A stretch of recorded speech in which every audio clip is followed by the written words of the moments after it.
अस्सलाम वालेकुम। आज हम पढ़ेंगे nutritional diseases. Malnutrition. Malnutrition दो किस्म की होती है, प्राइमरी और secondary. Primary malnutrition it occurs due to insufficient nutrient supply, mostly due to poverty. Primary malnutrition ग़िज़ाई क़िल्लत की वजह से होती है, जिसकी सबसे अहम वजह गुर्बत है। Secondary mail nutrition, in it the nutrient supply is sufficient, but there is inadequate intake, malabsorption, impaired utilization or storage, excessive loss और increased demand। Secondary mail nutrition में ग़िज़ा की कमी तो नहीं होती, लेकिन या तो ग़िज़ा मौजूद होने के बावजूद ठीक तरह से ली नहीं जाती। जैसे मिसाल के तौर पर जिन बच्चों को लंबे अरसे तक महंगे और नामवर ब्रांड्स के फार्मूला फीड दिए जाते हैं और बाकायदा ग़िज़ा शुरू नहीं की जाती, तो इनमें आयरन डेफिशिएंसी एनीमिया हो जाता है। इसके अलावा secondary malnutrition malabsorption यानी खाने के बावजूद आंतों से न्यूट्रिएंट्स जज़्ब नहीं होना, या किसी न्यूट्रिएंट की इम्पेयर्ड यूटिलाइजेशन और स्टोरेज, या एक्सेसिव लॉस, या किसी न्यूट्रिएंट की डिमांड बढ़ जाने की वजह से भी वाक़ हो सकती है। Protein energy mail nutrition, it is characterized by inadequate dietary intake of protein and calories or malabsorption with resultant muscles, fat and weight loss, lethargy and generalized weakness। Protein energy mail nutrition ग़िज़ा में nutrients बिलखुसूस protein की कमी की वजह से पेश आता है, लेकिन मेल एब्जॉर्प्शन भी एक मुमकिन वजह बन सकती है। इसमें मसल्स, फैट और वज़न बहुत कम हो जाता है, जिसके नतीजे में इंतहाई दर्जे की थकावट और जिस्मानी कमज़ोरी होती है।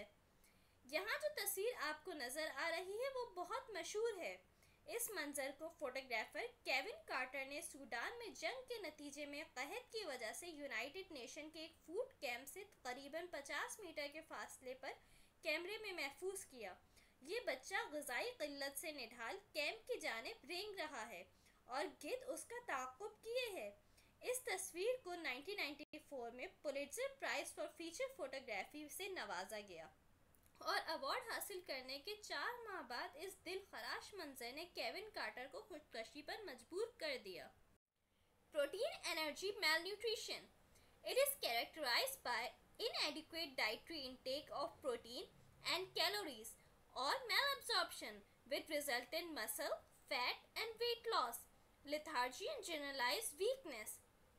प्रोटीन एनर्जी मेल न्यूट्रिशन ग़िज़ा में न्यूट्रिएंट्स बिलखुसूस प्रोटीन्स की कमी की वजह से पेश आता है, लेकिन मेल एब्जॉर्प्शन भी एक मुमकिन वजह बन सकती है। इसमें मसल्स, फैट और वज़न बहुत कम हो जाता है, जिसके नतीजे में इंतहाई दर्जे की थकावट और जिस्मानी कमज़ोरी होती है। यहाँ जो तस्वीर आपको नज़र आ रही है वो बहुत मशहूर है। इस मंजर को फोटोग्राफर केविन कार्टर ने सूडान में जंग के नतीजे में कहत की वजह से यूनाइटेड नेशन के एक फूड कैंप से करीबन 50 मीटर के फासले पर कैमरे में महफूज किया है। ये बच्चा ग़िज़ाई क़िल्लत से निढाल कैंप की जानिब रेंग रहा है और गिद्ध उसका ताक़ुब किए है। इस तस्वीर को 1994 में पुलिट्ज़र प्राइज़ फॉर फीचर फोटोग्राफी से नवाजा गया और अवार्ड हासिल करने के 4 माह बाद इस दिलखराश मंजर ने केविन कार्टर को खुदकशी पर मजबूर कर दिया।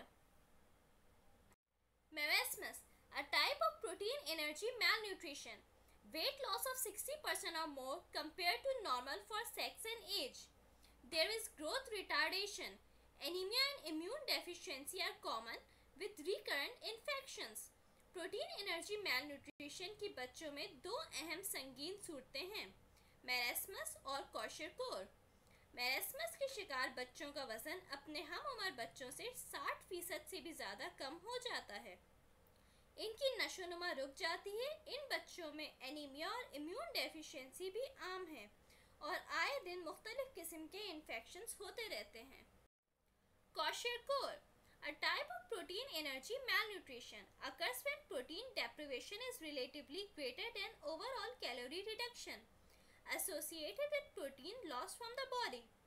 Resulting hypoalbuminemia causes generalized edema that may mask weight loss. There is enlarged fatty liver. Immune deficiency is common with secondary infection. इस बाकी न्यूट्रिएंट्स के मुकाबले प्रोटीन की खासी कमी होती है। ये ज़्यादातर उन बच्चों में होता है जिन्हें लंबे अरसे तक सिर्फ दूध ही पिलाया जाता है और बाकायदा दूसरी ग़िज़ा शुरू नहीं की जाती। प्रोटीन जिस्म से ज़ाया होते हैं और हाइपोएल्बुमिनेमिया हो जाता है, जिसके नतीजे में पूरे जिस्म में एडिमा हो जाता है, जिससे जिस्म फूल जाता है और सही तरह वज़न का अंदाज़ा नहीं लगाया जा सकता। प्रोटीन्स की कमी से जिगर भी बढ़ जाता है और नतीजतन पेट फूल जाता है। इसमें भी इम्यून डेफिशिएंसी की वजह से इन्फेक्शंस आम हैं, क्योंकि इम्यूनोग्लोबुलिन्स भी प्रोटीन ही से बने होते हैं। क्वाशरकोर, a type of protein energy malnutrition, occurs when protein deprivation is relatively greater than overall calorie reduction associated with protein loss from the body. Resulting hypoalbuminemia causes generalized edema that may mask weight loss. There is enlarged fatty liver. Immune deficiency is common with secondary infection.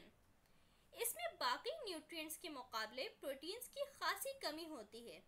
ये ज़्यादातर उन बच्चों में होता है जिन्हें लंबे अरसे तक सिर्फ दूध ही पिलाया जाता है और बाकायदा दूसरी ग़िज़ा शुरू नहीं की जाती। प्रोटीन जिस्म से ज़ाया होते हैं और हाइपोएल्बुमिनेमिया हो जाता है, जिसके नतीजे में पूरे जिस्म में एडिमा हो जाता है, जिससे जिस्म फूल जाता है और सही तरह वज़न का अंदाज़ा नहीं लगाया जा सकता।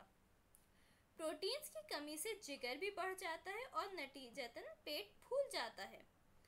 इसमें भी इम्यून डेफिशिएंसी की वजह से इन्फेक्शंस आम हैं, क्योंकि इम्यूनोग्लोबुलिन भी प्रोटीन ही से बने होते हैं।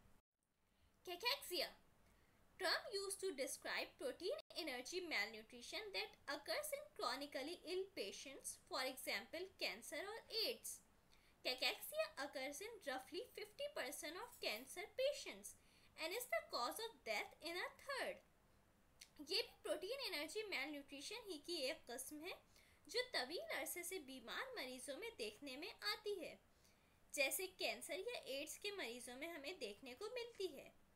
कैंसर से मुतासरा मरीजों में तकरीबन 50% मरीज कैकेक्सिया का शिकार हो जाते हैं और तकरीबन 1/3 कैंसर के मरीजों की अमवात की वजह कैकेक्सिया ही है।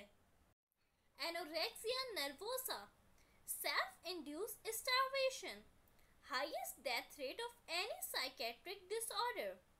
Clinical findings are similar to those in severe protein energy malnutrition.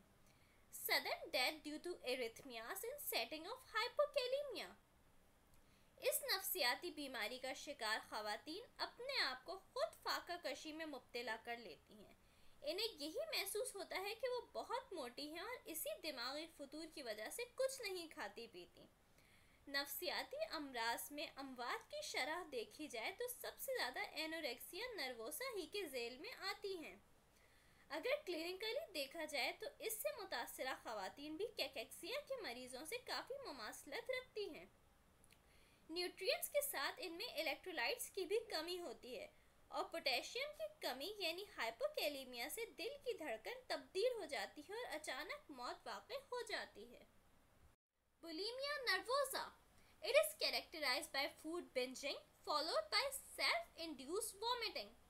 Diuretic or laxative abuse may also occur, more common than anorexia.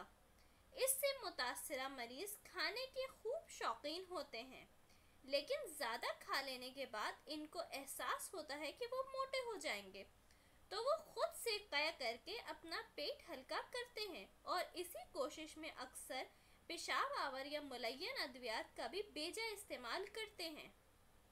ये एनोरेक्सिया नर्वोसा से ज़्यादा कॉमन है।